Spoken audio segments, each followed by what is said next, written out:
চাই। শুনতে চাও কি চাও না? বন্ধুরা গভীর মনোযোগ। মাদ্রাসার তরবেলে আলেম ছাত্ররা কেমনটা আমি জানেননি। এক মুরব্বী ব্যক্তি, উনি গৃহস্থ মানুষ, বড়ই সরল সোজা মানুষ।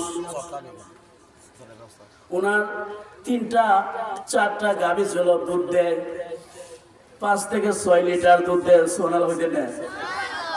তো আগের দিনের মানুষ মনটা ইমান বড় শক্ত, সারাদিন গরু রাখে, গৃহস্থী কাজ করে। ওনার মনটা যদিও সারাদিন পরিশ্রম করে, কিন্তু ওনার মনটা অনেক বড়। কি করতেন জানেননি?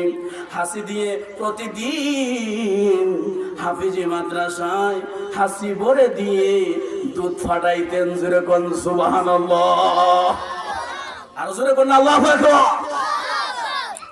প্রতিদিন দুধ দেন, হাদিস সাহেবরা ছাত্র রাখায়, কারণ দুধ হলো পিওর খানি। জোরে কইতেন না সুবহানাল্লাহ। একদিন মুসা আলাইহিস সালাম কয়, আল্লাহ গো তুমি কিছু খাওনি? আল্লাহ না, আমি কিছু খাই না। কয় না, আপনি কিছু খাননি? কয় না। 3বার সময় আল্লাহ কয়, মুসা কয়, আল্লাহ কিছু খাননি? কই আমি তো কিছু খাই না। যদি খাইতাম তে গাভীর দুধ খাইতাম। আল্লাহু আকবার।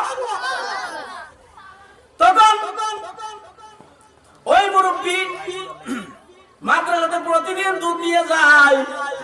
ছাত্ররা হুজুররা মিলে সব সুন্দর করে মজা করে খায়।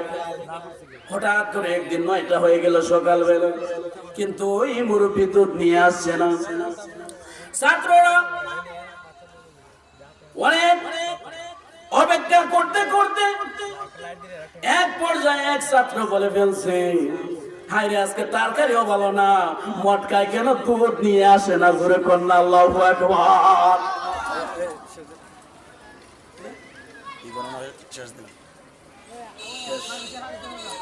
কেন দুধ নিয়ে আসে না?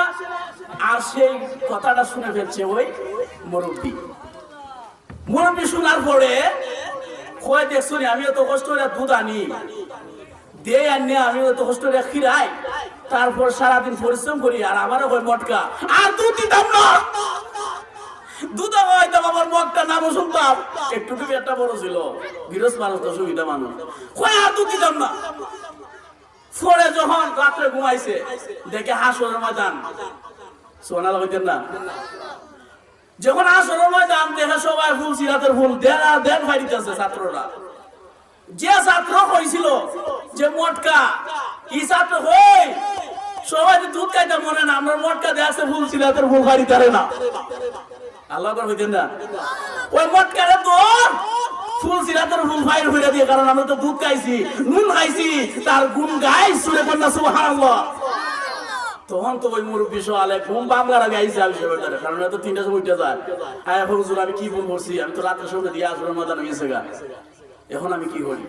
তখন ওই আবিষা বললো যে ওরা ছোট মানুষ, একটু না বললোই আপনাকে মটকা, এই জন্য কি আপনি বন্ধ করে দিতেন? এই জন্য আল্লাহ পাক রব্বুল আলামিন আপনার দুধ দেওয়া কবুল করছে, এই জন্য জানাই দিছে ওই দুধ দিতে থাকো, তারা আপনাকে হাসরের ময়দানে তরাইবে। জোরে কোন সুবহানাল্লাহ। যাই হোক, যা কিছু আলোচনা করলাম বাংলা আলোচনা, এখানে আমার অসমাপ্ত আলোচনা শেষ করলাম। ওমা আলাইনা ইল্লাল বালাগ। আসসালামু আলাইকুম ওয়া রাহমাতুল্লাহ।